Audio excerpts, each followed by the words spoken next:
Hey guys, what's up? So we're getting into 16 and pregnant, and we are going to start off with the first episode of the season, Madison. Madison is a daddy's little girl from Herb Springs, Arkansas. She's literally 16, and while it's just her and her dad, she has a big extended family that consists of her dad's friends and their parents that let them stay with them after Madison and her father sadly lost their house in a fire. Now, her relationship with her mother isn't the best, and she actually has been trying to reach out to her throughout the entire episode, but she basically decides not to answer her mom's calls. Madison's father, Nick, is an amazing dad, a single father who cared for his children when their mom left. It's truly something to look up to. Taking care of his daughter alone, he says that it was awkward in moments knowing what boys are like and what they want from his daughter when dating her. He was worried, and of course, you see here Christian, her boyfriend and soon-to-be baby daddy. So in their small town, they have a wonderful, close-knit family. Again, it consists of her father, Nick, and his friends, who are also really, truly awesome people. They allow Madison and Nick to live on their property, and they're also allowing Madison and her boyfriend, Christian, to put a small property on the land, a tiny house. I find it truly awesome that her father and his friends are the village that it takes to raise a child. Madison was a great student, but since she got pregnant in high school, they wanted to send her to a continuation school in town, which essentially is for the bad kids and those who don't do well in school. So she decided to just test out and got her GED. No shame in that game. At least she finished. Go Madison. Now, Madison and Christian have a lot of work to do in the episode before they're ready to have a baby. In the beginning, and before they're ready for the baby to show up. In the beginning of the episode, she outright asks her father how he thinks how she's going to be as a parent. He said she's going to blow that shit out of the water. Her dad says that he was upset, of course, when she first told him that she was pregnant. He didn't talk to her for 2 days. He even asked her if she wanted to have an abortion or put the baby up for adoption. But he says that he couldn't force her to do anything, just like he couldn't force her to get an implant birth control. She wanted to try the pills. He couldn't force her to take the pills, and so here they are. So Madison states that she lives in a town that's a bit judgy. She again got her GED due to not wanting to go to school for bad kids, quote unquote. Madison has a good support system. However, her town is small, and even the woman who was helping her at the health department told someone at her school that she was pregnant. That's how it got spread around. How is that even possible or legal? That's horrible. The poor girl.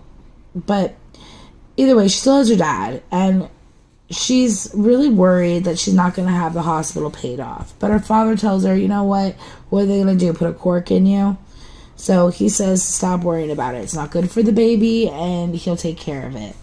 Her and Chris go bowling, and they talk about being ready for the baby to come. They both say and think that they're ready. At this point, it's a little almost humorous because they're not.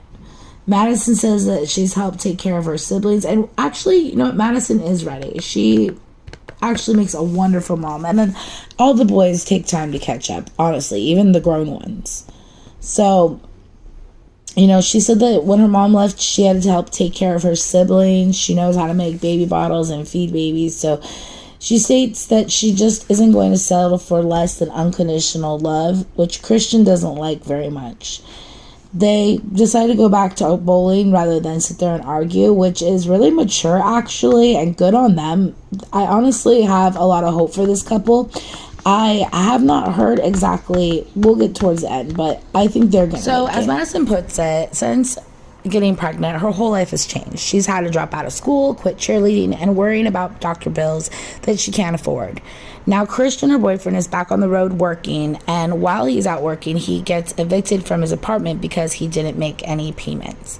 So her and her father go there while she is 35 weeks pregnant to clean out the apartment. And this just shows the support system that even he is getting from this family.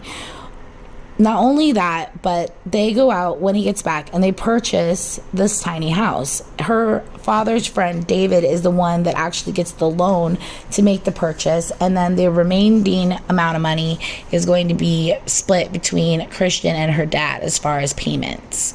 I really love the idea. I want my own tiny house one day. Now again, Madison's mom keeps trying to reach out to her, but basically when she sits down with her dad to talk about it, he explains that her mom's a creature of habit. She'd come over and then sometimes she just wouldn't show up, and she would show up and sometimes she would just be messed up on something. So Madison's memories of her mother just aren't great. Her father states that she doesn't need her, and what Madison says is that she needs her dad. And then what he tells her is the best fatherly advice, that she doesn't need him either. She shouldn't need anyone. When he's gone, she'll need to keep trucking on. Man, that is some deep shit in such a simplistic way. So then Christian returns back from work and they all go out to purchase the tiny house. Madison is then talking to her cousin about the payments, and I guess, again, they're going to split it between her boyfriend and her dad. Her dad's friend is a very nice guy. He's sitting down with her boyfriend Christian, just shooting the shit, and asks him how he's feeling about having a little girl. Christian states that he's worried about it because he's still figuring girls out. And David laughs, saying that he'll never figure that one out. LOL. Christian then goes into his childhood, growing up, all the hard times that he went through, like his dad going to prison, his mom never really putting her kids first above anything. It just really shows how young this boy is, and I feel for him. His parents, as parents, we really need to think about how we raise our children and give them the attention that they crave. I'd hate for my kids to ever say something like this about me. It makes you wonder how a mother can just do that. Addiction is really the problem. It's really how someone can do this. 99% of the time, it seems like this is the story, at least. So shortly after this, when they purchased the tiny house and they're back home having this conversation, that night Madison goes into labor and the birthday is recorded on MTV. I have a few snippets I'll go ahead and play here for you guys.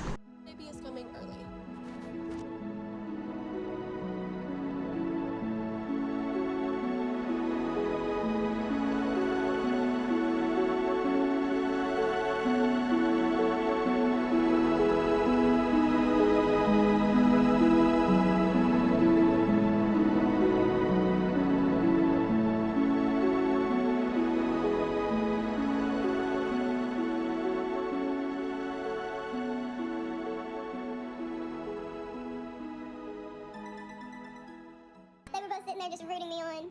My dad was over here like looking opposite way. I can't see none of her stuff, right? Like her lower end. Christian's over there bawling his eyes out. So throughout the rest of the episode, coronavirus hits and her dad and her are just taking care of the baby after her and Christian get into a fight. Turns out that it was a lot harder than they had anticipated, and in her asking Christian for help, it just got to the point where they were arguing. She said she would rather him have one parent, or her daughter have one parent, than two parents and one being toxic. But for now, they are working it out for the baby. They're co-parenting in the episode while filming themselves. She decides not to take the baby over to his friend's house, but just to let him see the baby. She goes and picks him up and visits with the baby, and really you can see there's still some tension there. Christian says that he doesn't feel like he's really co-parenting, and she says, this is co-parenting. I'm not being a bitch. I could be a bitch if you want me to be. But instead, the couple decides to co-parent at a distance during the pandemic, and they do so very well. At the end of the episode, she says that her and Christian will always have to see each other for the sake of Camille, which is very true and very mature. Her dad tells her that she can't be stuck in this relationship because you're only stuck in a relationship if you're stuck in your mind, if you allow yourself to be. So for now, she's just taking care of her young daughter. She's 16, she's a kid, and her concern, of course, is she ever going to have another partner, another boyfriend? And her dad's just like, just enjoy being single. This is the time that you can really find yourself. And her father states that even though he has said that, you know, she doesn't need anyone, he doesn't want her to need anyone, he does hope that she finds someone eventually to be a partner with her, to lift her up. And, you know, for now, her and Christian, it's up in the air. She does do a catch up with herself on her and her father on Teen Mom on MTV, and I'll play a little snippet of that. For now, she's just being a young mom. She's lighting up Instagram with her adorable photos, and she is co-parenting with her ex, or her baby dad, Christian. So for now, guys, I'm gonna leave you guys with the clip. Thank you so much for watching. I hope this was decent and not too long, or just hope you enjoyed it. And also, I wanted to show that Ashley Siren has been commenting on Madison's IG, which I think is quite awesome. So again, that was 16 and Pregnant's first episode from this new season in 2020 with Madison and her family and their story. I'll leave you guys with a clip again from her IG, which plays her catch-up episode, and you guys can hear what's up with her and Christian now. Take care, one love, leave some comments below, hit that like button, and I will see you guys soon. A lot. She's grown up a whole lot. I'm proud of her. Please don't make me cry. Pretty much me and Christian are working things out now. He's living back here with me and the baby. So far things are going pretty good. We still kind of like argue basically every day, but Mom, I like my life now. I've changed for the better.